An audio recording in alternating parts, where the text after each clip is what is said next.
নমস্কার বন্ধুরা, Bengali recipe with প্রতিমা চ্যানেলে সবাইকে স্বাগত জানিয়ে শুরু করছি আজকের রেসিপি।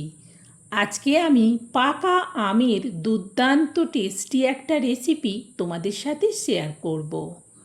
আমি সেই রেসিপিটা বানানোর জন্যে নিয়ে নিচ্ছি দুটো আম। এই দুটো আম বাড়ির গাছের আম্রপালি আম দিয়ে বানাবো। খুব মিষ্টি এই দুটো আম। আমি এখানে দুটো আমকে গোটা ধুয়ে খোসাটা ছাড়িয়ে নিচ্ছি।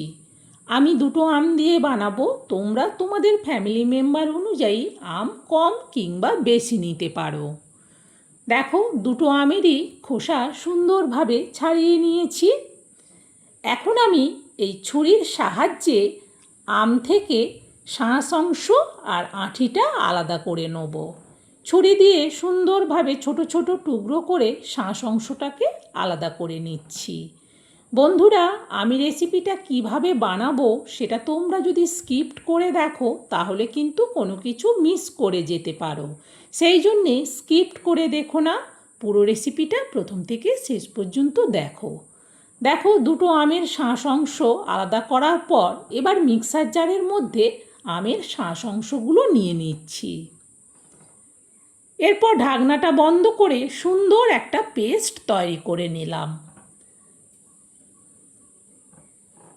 এই পেস্টটাকে এবার সাইডে রেখে একটা বড় সাইজের বাটি নিচ্ছি। বাটিতে দিয়ে দিচ্ছি চা চামচের মাপের 2 চামচ তেল, আর দেব হাফ কাপের একটু বেশি গরম জল, আর দিচ্ছি রেসিপির পরিমাণে লবণ, আর দিচ্ছি অল্প একটু বেকিং সোডা, আর দিচ্ছি হাফ চামচ ইস্ট। এবার ভালো করে এই তেল, জল আর সব কিছুকে মিশিয়ে নেব। সুন্দরভাবে মেশানো হয়ে গেছে। এবার এতে দিয়ে দেবো চিনি। আম কিন্তু খুব মিষ্টি, তবুও আমি 50 গ্রামের মতো চিনি নিলাম। চিনিটা গোটা দেব না, একটু গুঁড়ো করে নেব, সেই জন্যে মিক্সার জারে দিয়ে চিনিটা গুঁড়ো করে নিলাম। চিনিটা গুঁড়ো করে দিলে তাহলে বেশি সময় লাগবে না, তাড়াতাড়ি মিলিয়ে যাবে। ভালো করে চিনিটাকেও এবার মিশিয়ে নিলাম। এরপর আমি এতে দিয়ে দেবো আমের পেস্ট।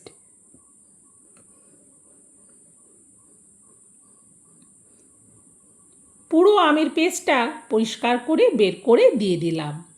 আবারও সব কিছুকে মেশাতে থাকবো।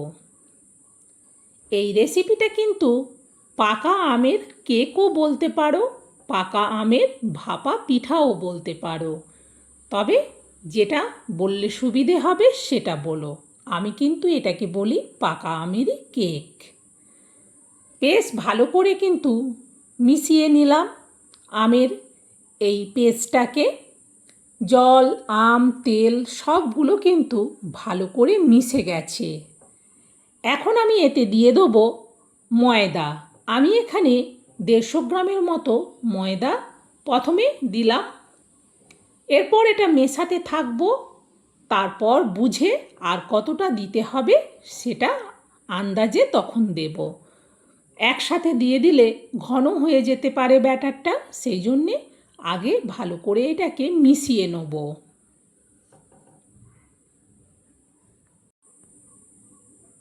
ভালো করে 2 মিনিটের মতো মিশিয়ে নিলাম। এখন এতে দিয়ে দেবো সুজি। আমি এখানে চা চামচের মাপে ভর্তি করে 3 চামচ সুজি নিলাম। এবার ভালো করে সুজিটাকেও এর সাথে মিশিয়ে নেব।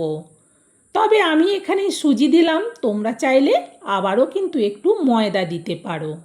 ভালো করে মিশিয়ে নেওয়ার পর এবার দিয়ে দিচ্ছি বেকিং পাউডার, হাফ চামচের একটু বেশি। এবার কিন্তু ভালো করে বেকিং পাউডারটাকেও ব্যাটারের সাথে মিশিয়ে নেব। আর বেকিং পাউডারটা যখন মেশাবো, এই ব্লেন্ডারটা কিন্তু যে কোনো একদিকেই ঘোরাবো, এদিক ওদিক করে ঘোরাবো না, এতে করে বুদবুদটা যে সৃষ্টি হয় সেটা কিন্তু নষ্ট হয়ে যাবে।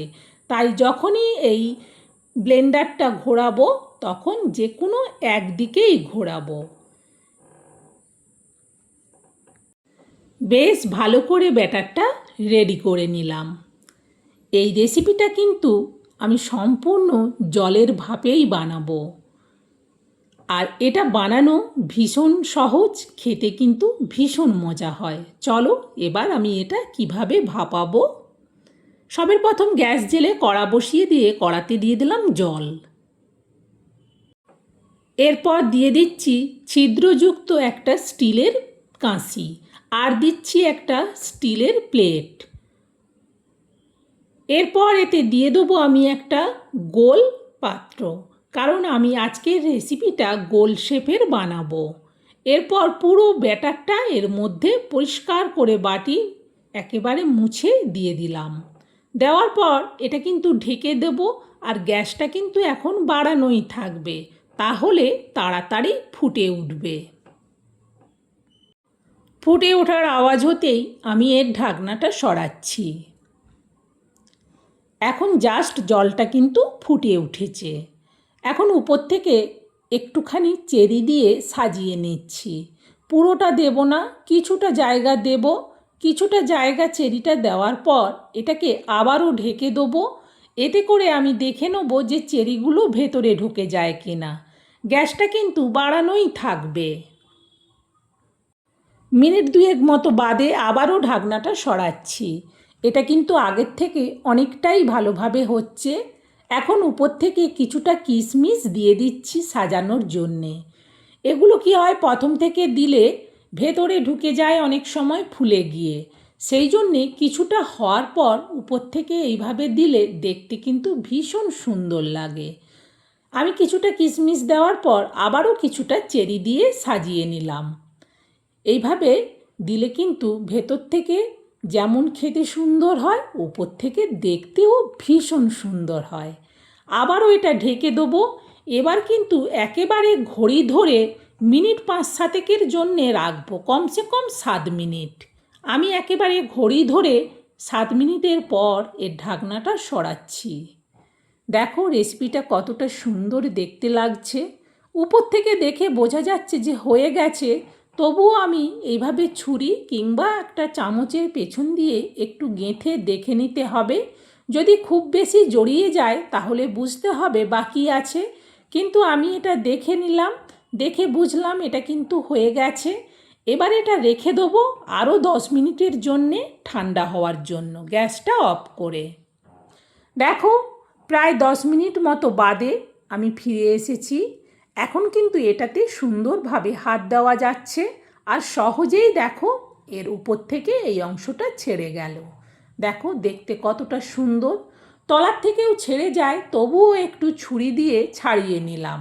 যেহেতু এতে কোনো তেল দিইনি, সেই জন্যে এইভাবে একটু ছাড়িয়ে নিলে তাহলে সহজেই উঠে যায়। ঘুরিয়ে ঘুরিয়ে যতটা সম্ভব আমি তলায় ছুরিটা ঢুকিয়ে একেবারে আলগা করে নিলাম। এবার এর ওপর থেকে একটা প্লেট দিয়ে আমি এটা উল্টে দেবো। যেই জায়গাটা ছুরি লেগে গেছে, একটু কেটে গেছে, আবারও এটা সোজা দিক করে উল্টে নিচ্ছি। দেখো কতটা সুন্দর দেখতে লাগছে। সত্যি বলছি, রেসিপিটা উপর থেকে দেখতে যেমন সুন্দর লাগে, টেস্টেও কিন্তু হয় 100 গুণ।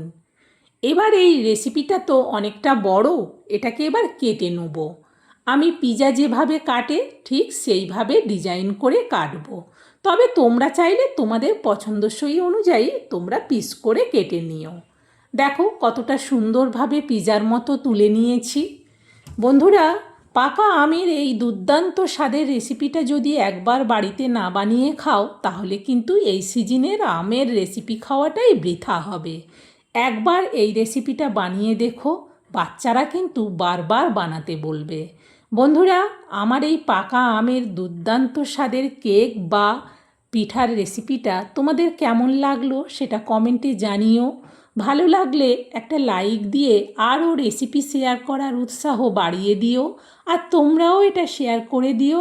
আর সবাই আমাকে একটু সাপোর্ট করে আমার পাশে থেকো। আবার আমি অন্য দিন অন্য রেসিপি নিয়ে চলে আসবো। তোমরা সবাই ভালো থেকো।